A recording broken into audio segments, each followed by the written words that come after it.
शिवपाल यादव ने पियर का चाचा या ये कह लीजिए कि ओपी राजभर की मुश्किलें बढ़ा दी हैं और अब कहा यह जा रहा है कि शिवपाल यादव एक ऐसी काट ढूंढ लाए हैं कि 2027 के विधानसभा चुनाव में ओम प्रकाश राजभर का विधायक बनना लगभग मुश्किल ही हो जाएगा।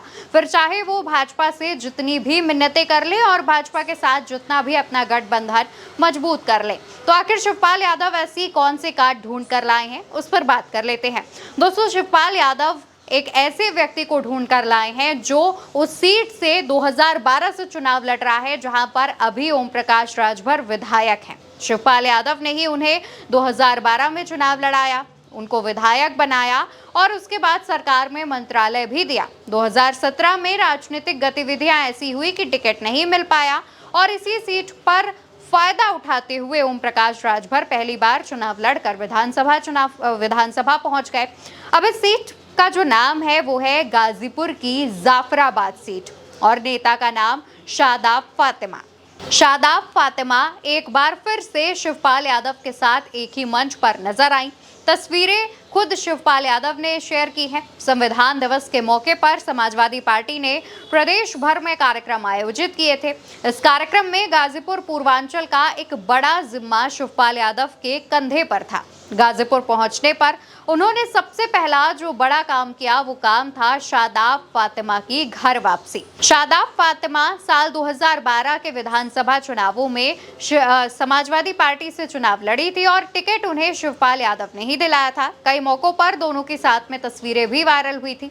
समाजवादी पार्टी पर चुनाव लड़ने के बाद वो विधायक भी बन गई। उसके बाद कैबिनेट विस्तार हुआ तो मंत्री भी बन गई। उनके जिम्मे महिला बाल विकास आया। लेकिन 2017 का विधानसभा चुनाव आते आते समाजवादी पार्टी के भीतर पारिवारिक डिस्प्यूट देखने को मिला। नतीजा ये हुआ कि शादाब फातिमा को सपा से टिकट नहीं मिल पाया और उन्होंने उस साल चुनाव नहीं लड़ा।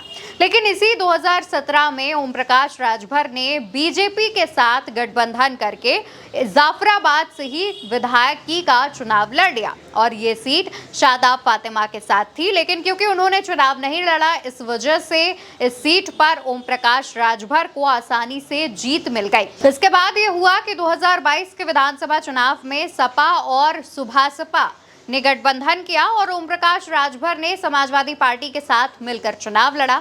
लिहाजा इसका नतीजा ये हुआ कि इस सीट पर ओम प्रकाश राजभर को ही टिकट दी गई और ओम प्रकाश राजभर ने ही इस सीट पर चुनाव जीता। लेकिन शादाब फातिमा इस बार बसपा में शामिल हो गई। बसपा की तरफ से उन्हें टिकट भी दिया जा चुका था। हालांकि वो क्योंकि एक्टिव नहीं थे अपने संसदीय अपने विधायकी क्षेत्र में, इस वजह से वो इस सीट से हार गई और राजभर जो कि समाजवादी पार्टी के साथ मिलकर चुनाव लड़े थे, बीजेपी को लेकर के उनके खिलाफ नारेबाजी कर चुनाव लड़े थे, कुछ समय बाद भाजपा में ही जाकर शामिल हो जाते हैं। इसका नतीजा ये होता है कि जो जनता होती है वो काफी ज्यादा नाराज हो जाती है राजभर से। अब क्योंकि राजभर अभी भी मौजूदा उसी जाफराबाद सीट से ही विधायक हैं, लेकिन इस बार जब 2027 का चुनाव होगा तो समाजवादी पार्टी की तरफ से कहा जा रहा है कि शादाब फातिमा को जाफराबाद सीट से टिकट दिया जा सकता है और ऐसे में शादाब फातिमा दोबारा से राजभर से अपनी पुरानी सीट छीन सकती है। शिवपाल यादव जिस तरीके से पूर्वांचल के गढ़ को मजबूत करने का काम कर रहे हैं, लगातार समाजवादी पार्टी को मजबूत करने का काम कर रहे हैं, उसके बाद अब राजभर की उन्होंने टेंशन इस कदम से बढ़ा दी है। दोस्तों, आपको याद होगा कुछ समय पहले एक खबर आई थी जहां पर ओम प्रकाश राजभर के मसले पर पूछे गए सवाल पर शिवपाल यादव ने कहा था कि खास वो तो बहुत खास हैं और ऐसा कहते हुए उन्होंने तंज भी कसा था कि जिसका कोई जनाधार नहीं है वो ज्यादा उछलते हैं। इसके बाद राजभर को लेकर के तमाम जो बातें हैं वो शुरू हो गई थी।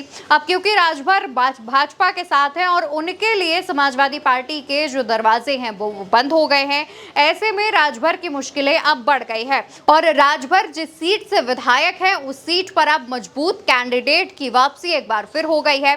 अब देखने वाली बात होगी कि साल 2012 का जो नतीजा है वो जाफराबाद सीट पर दोहराया जाएगा या फिर राजभर किसी तिकड़म के सहारे बाजी पलट सकते हैं। अब इस पर आप क्या सोचते हैं, कमेंट सेक्शन में जरूर बताइएगा और भारत एक सोच को याद से सब्सक्राइब करिएगा। नमस्कार।